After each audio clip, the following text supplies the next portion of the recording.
안녕하세요. 올해 37살이 된 여자이고, 이른 나이에 결혼을 했다가 결혼 10년 동안 아무 일도 없이 무탈하게 살았어요.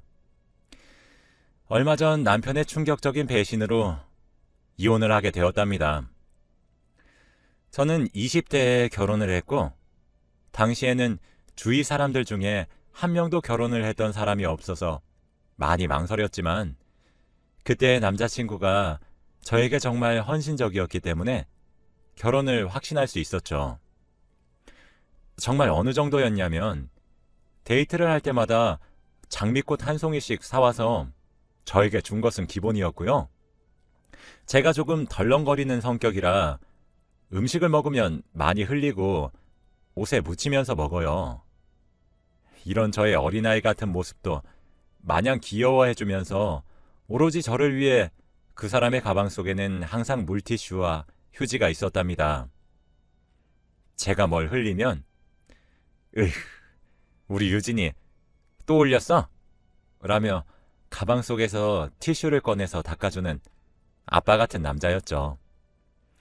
남자친구는 저보다 오빠여서 너무 듬직했고 직업도 좋은 편이라 돈 걱정은 없었기 때문에 저와 결혼과 동시에 모든 경제적인 활동은 그만두고 하루 종일 집안일만 하면서 살았어요.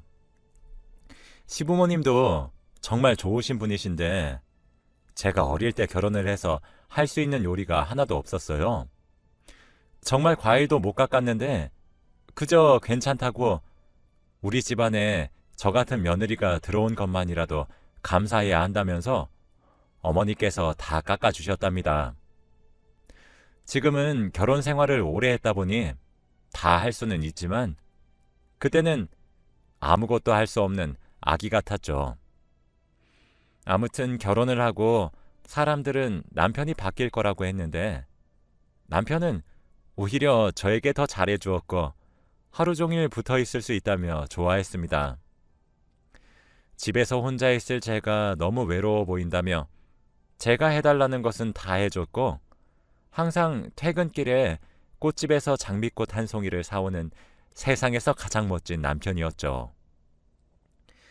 외박도 한 번 안 하고 가끔씩 회식을 하면 연락도 잘하고 집에는 항상 술에 취하지 않은 채로 잘 들어왔어요. 그래서 그런지 저희는 그렇게 10년 동안 싸우지도 않고 늘 신혼처럼 지내게 되었죠.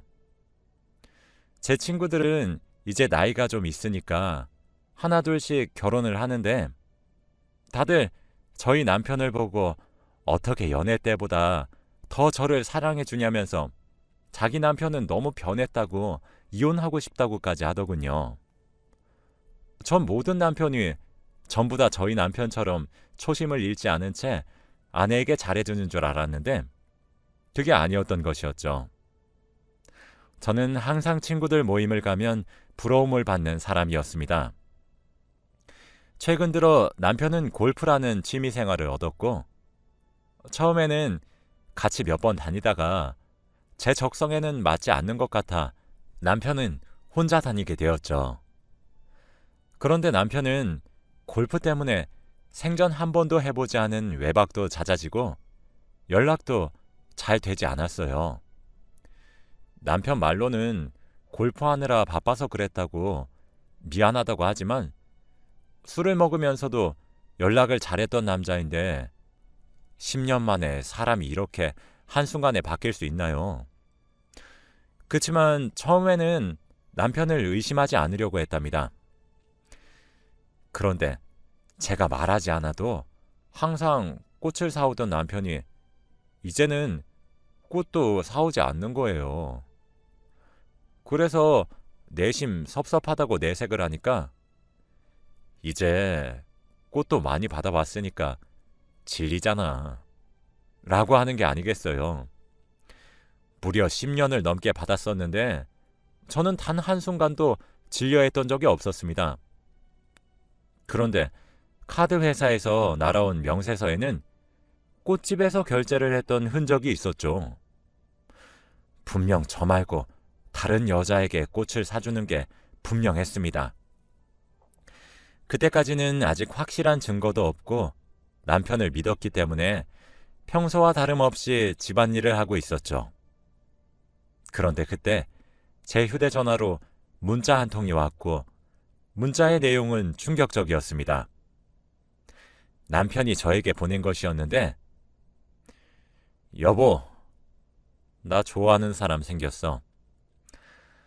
앞으로는 이 사람이랑 같이 살 거야.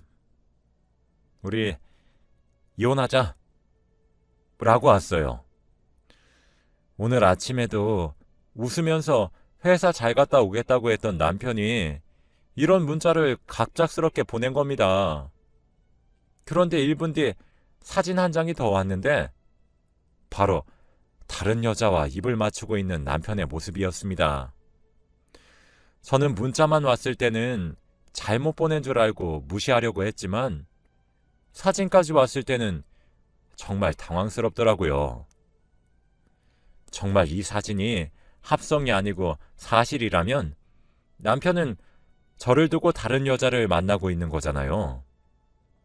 너무 화가 나고 다른 여자를 만나고 있으면서 어떻게 제 앞에서 다정다감하게 얼굴에 그런 철판을 깔 수 있는지 지금 당장 남편을 보면 뺨을 후려치고 싶었습니다.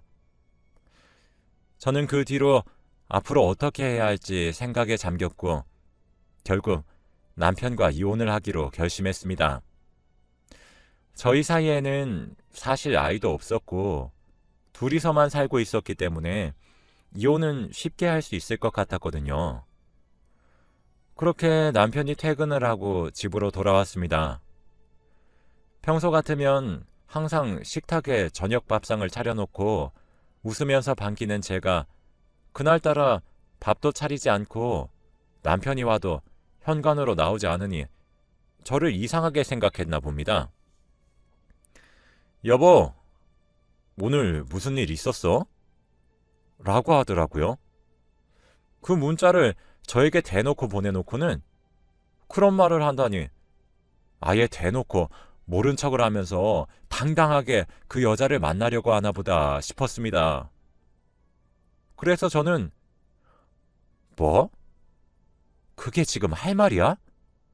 라고 했는데 남편은 끝까지 그게 무슨 소리냐는 말과 이상한 표정을 짓더라고요. 저는 더 이상 남편과 말을 하기 싫었고 방으로 문을 쾅 닫고 들어갔습니다. 저는 침대에 누워 인터넷에서 이혼에 관한 정보들을 알아보았고 몇 분 뒤에 남편이 제가 누워있는 방으로 들어와서 여보, 배달 음식 시켰어. 저녁 먹자. 라고 하는 게 아니겠어요. 저는 이 상황에서 밥이 넘어가는 남편이 너무 어이가 없어서 거실로 가서 배달 온 음식들을 바닥으로 던졌습니다. 음식들은 다 땅에 떨어져서 못 먹게 되었고 남편은 그런 제 모습에 여보 미쳤어? 오늘 도대체 왜 이래? 평소랑 너무 다르잖아. 무슨 일인지 나한테 설명을 해줘야지. 뭐? 내가 미쳐? 미친 건 너잖아. 아예 대놓고 그 여자 만나려고 지금 나한테 이러는 거 아니야. 넌 아무렇지도 않니? 이 나쁜 놈아. 라고 했습니다. 남편은 도대체 그게 무슨 말이냐며 알아듣게 설명 좀 해보라고 했고 저는 낮에 저에게 문자 온 내용들과 사진을 보여주었습니다. 남편은 그제서야 상황 파악이 되었는지 바로 무릎을 꿇고 두 손을 싹싹 빌면서 미안하다고 하더라고요. 여보, 미안해. 정말 잘못했어. 그런데 그 사진 내가 보낸 거 아니야. 그 말을 듣고 그럼 도대체 누가 보낸 거냐며 말했어요. 그런데 남편도 자기는 모른다며 누가 자신 폰을 빼앗아가서 몰래 보낸 것 같다고 했습니다. 저는 그것보다 남편이 바람을 피우고 있다는 것이 더 중요했기 때문에 당장 이혼을 하자고 했어요. 그래도 네가 다른 여자 만나고 있다는 건 사실이니까 우린 더 이상 예전처럼 돌아갈 수 없어. 이혼하자. 여보, 제발. 이혼은 안 돼. 제발. 내가 그 여자랑 헤어질게. 응? 나보고 그 말을 믿으라고? 지금 당장 시어머니한테 가서 이 사진 보여드릴 거야. 남편과 그 여자는 만난 지 아직 3개월밖에 되지 않았다고 해요. 남편도 단순한 호기심으로 만남을 가졌는데 이렇게까지 깊은 관계가 될 줄은 몰랐답니다. 매번 저를 볼 때마다 죄책감을 느끼긴 했는데 그 여자를 쉽게 떼어놓을 수 없다고 해요. 시어머니는 저희 집 근처에서 살고 계셔서 걸어서 5분 거리에 살고 계십니다. 그래서 얼른 남편과 함께 시어머니에게 가서 문자로 왔던 사진을 보여드렸죠. 그러자 시어머니는 미안하다. 며느라, 내가 죄인이다. 전부 내 잘못이야. 아들 잘못 키운 내 탓이다. 욕을 하거든 나에게 전부 하렴. 정말 미안하다. 라고 하시더라고요. 대부분 시어머니는 아들이 바람을 피운다고 하면 며느리에게 네가 얼마나 매력이 없으면 그러겠니? 라고 하셔서 어머니도 오히려 제 탓을 하실 줄 알았죠. 그런데 저희 시어머니는 그러시지 않으셨고 제발 이혼만 하지 말아달라고 부탁했습니다. 아무 죄도 없는 시어머니가 아들 때문에 자기보다 한참 어린 며느리에게 두 손을 싹싹 빌고 있는 모습을 보니 정말 마음이 아프더라고요. 며느라, 내가 죽어서라도 이놈 개집애랑 헤어지라고 할 테니 제발 딱 한 번만 우리 아들 봐주면 안 되겠니? 내가 하라는 거 다 할게. 응? 그래 여보, 나 무조건 헤어질 테니까 제발 한 번만 나 믿어줘. 남편의 말은 귀 기울여 듣지 않았고 시어머니가 그렇게까지 애원하시니 저는 알겠어요 라고 해버렸습니다. 지금 돌아보면 절대 그 선택을 했었으면 안 됐는데 그 당시에는 두 사람이 동시에 저를 붙잡아서 어쩔 수 없었습니다. 그렇게 남편은 저의 마음을 겨우 되돌리고 나서 다시 평소처럼 돌아왔습니다. 예전같이 퇴근 후에는 계속 장미꽃을 사왔고 외박도 안 해요. 골프는 예전만큼 자주 가지는 않는데 가끔씩은 갑니다. 그래도 연락이 잘 되니까 웃으면서 보내줘요. 저는 일주일 후 남편에게 그래서 그 여자랑 헤어졌어? 라고 물었죠. 그런데 남편은 헛기침을 했고 그럼 당연하지. 내 인생에 여자는 우리 여보밖에 없어. 라고 하는 겁니다. 사실 그때는 이미 남편에게 배신을 한번 당했던 때라서 남편을 예전만큼 사랑하진 않았어요. 그래? 그럼 증거를 보여줘봐. 라고 했고 남편은 휴대폰을 꺼내서 자신의 사진첩, 문자 내용, 전화번호부 등등 모든 내용들을 저에게 다 보여주었습니다. 그래도 제가 믿지 않는 표정을 짓고 있으니 아예 저에게 자신의 휴대폰 비밀번호를 알려주면서 자기가 의심이 될 때마다 자기 휴대폰을 보라고 하더라고요. 그래서 저는 바로 알겠다고 했습니다. 아마도 남편은 제가 그것까진 됐다고 거절할 줄 알았나 본데 이렇게 한 번에 알겠다고 하니 조금 당황한 것 같더라고요. 그래도 제 눈에는 남편이 자기의 노력을 제가 알아주길 바라는 것 같았고 남편이 변해가는 모습이 제 눈에도 보이니 저도 다시 예전처럼 남편과 잘 지내보려고 했답니다. 그런데 며칠 뒤 모르는 전화번호로 전화가 걸려오더라고요. 저는 원래 모르는 번호로 걸려온 전화는 받지 않는데 제가 전화를 무시하니 그 번호로만 무려 20통이나 왔습니다. 그래서 어쩔 수 없이 받으니 여보세요? 안녕하세요. 저 누군지 아세요? 네? 그쪽이 저한테 전화 주셨잖아요. 저 그쪽 남편 여자친구예요.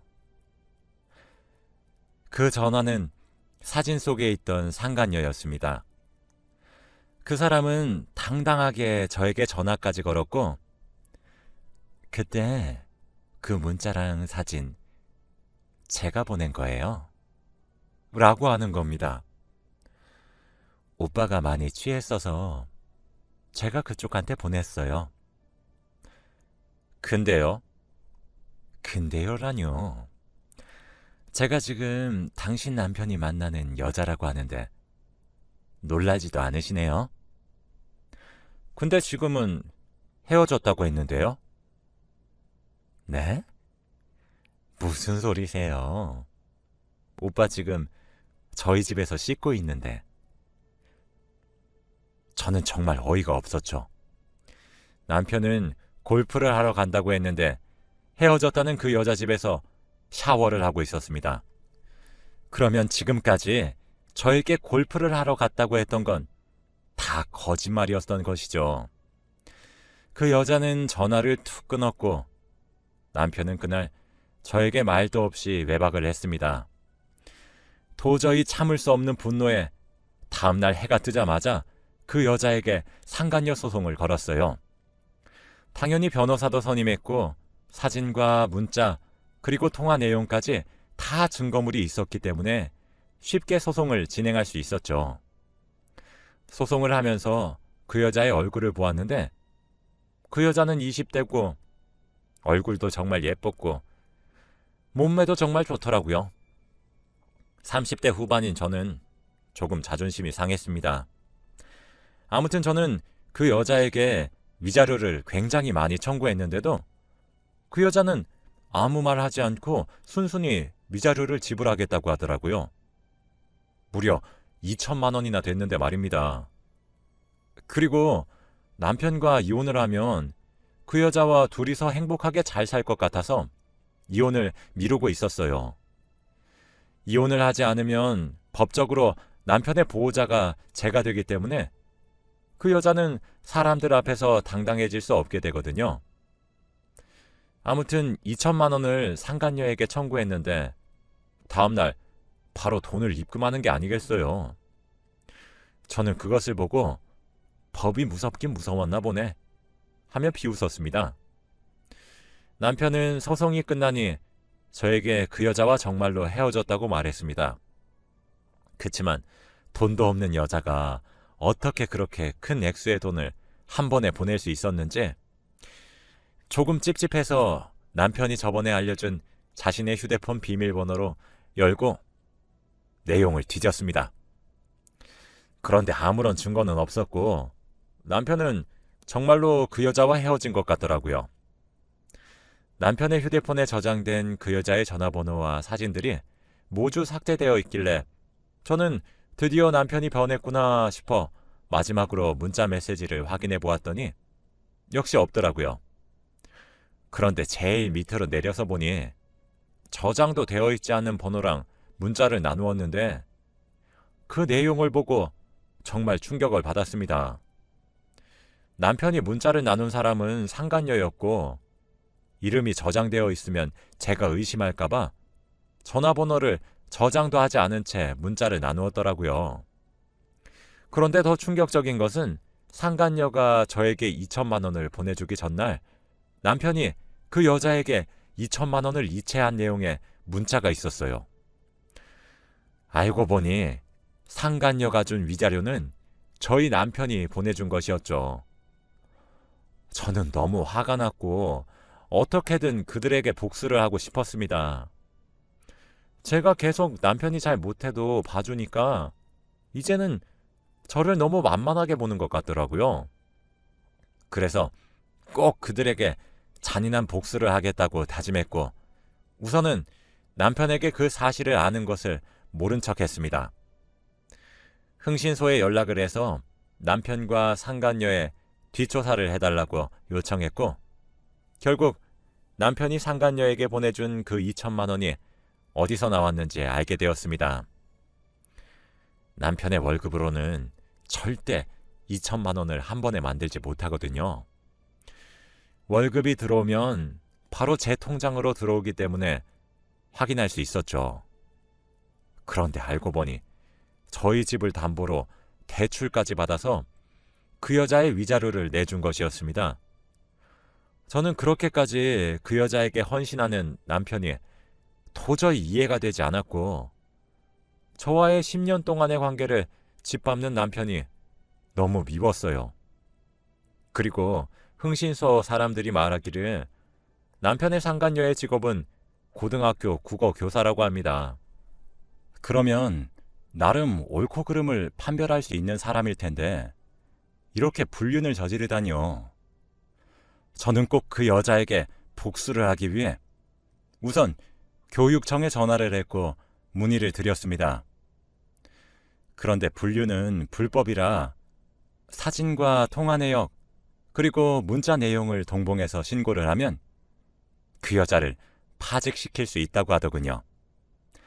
그래서 저는 바로 손수 그 여자가 보낸 문자와 사진 그리고 통화 내용까지 모조리 다 인쇄를 해서 교육청에 보냈고 그 여자가 잘리기를 기다렸습니다. 그걸로도 저는 성에 안 차서 흥신소 사람들이 알려준 그 여자의 부모님 집에 우편함에 제가 인쇄한 자료들을 넣어두고 왔어요. 그리고 그 학교 홈페이지에도 자료들을 업로드했고 하다못해 근무하고 있는 학교 학생들 하교 시간에 맞추어 학교 앞으로 가서 학생들에게 국어 선생님 김모민 선생님의 실체라면서 자료를 퍼뜨렸습니다. 시간이 지나고 나니 그 여자가 저에게 전화를 왔고 전화를 받기 전에 전화 내용을 녹음했습니다. 당신 미쳤어? 기어이 내 일자리까지 빼앗아야 했니? 정말 끔찍하다 당신. 하다못해 우리 엄마 아빠한테 이런 걸 알려? 당신이 이러니까 오빠가 당신 두고 나랑 사귀는 거야. 너 같은 여자는 매력이 없거든. 학생들한테 내 소문이 어떻게 났는지 알아? 내가 너 당장 찾아가서 죽일 거야. 기다려. 야, 말 조심해. 아직 복수는 시작하지도 않았어. 라고 한 뒤 제가 먼저 전화를 확 끊었습니다. 저는 바로 경찰서로 가서 그 여자를 상대로 소송을 또 걸었는데 바로 아까 녹음한 전화 내용을 증거로 제출하고 정신적 피해 보상금으로 1억을 요구했습니다. 그 사실에 상간녀와 남편은 둘이서 평생 저에게 돈만 갚다가 생을 마감해야 했죠. 사실 남편과의 이혼은 하지 않으려고 했는데 집도 담보대출로 넘어간 마당에 더 이상 그곳에 살 수 없을 것만 같아 저는 남편과 이혼을 결심했습니다. 지금은 이혼 소송과 상간녀에게 건 소송 총 2가지 진행 중입니다. 이혼은 무조건 위자료를 많이 청구할 예정이고 정신적 피해 보상금도 다 받을 거예요. 이렇게 복수를 하고 나니 조금 후련한 것 같습니다. 정말 10년 동안 한결같은 사람이었는데 이렇게 한순간에 저는 버려졌네요. 사람 안 변한다는 말은 다 거짓말인가 봅니다. 이제 오로지 제 자신만 믿으려고요. 다른 사람 함부로 믿지 마세요. 저처럼 될 겁니다. 제 이야기는 여기까지예요. 들어주셔서